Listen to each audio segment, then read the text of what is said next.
Today I'm going to teach you the difference between Dubai dialect and العين dialect. We all speak Emirati dialect and it's almost similar. But you know there is always a difference between city to city and tribe to tribe. So today we're going to teach you 20 words difference between Dubai dialect and العين dialect. Let's start. Yes. أريد.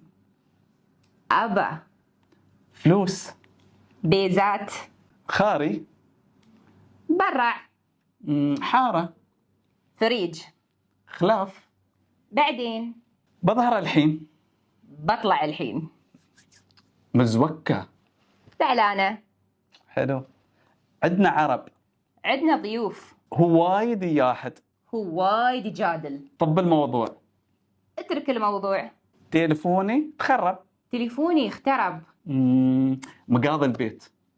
أغراض البيت. شحال شيابك؟ إشحال الوالد. شايف خاطرك؟ تبغى شيء؟ حلو. ما يستوي هالشكل. ما يصير شي. بفزعلك. بساعدك. أدس. أخش. طاقية. قحفية. لا تصكه. لا تلمسه. بقول لك حاية. بقول لك شيء. بخطف عليك. بمر عليك. والله تتشابه الكلمات هي ولكن شوية يعني اختلافات بسيطة.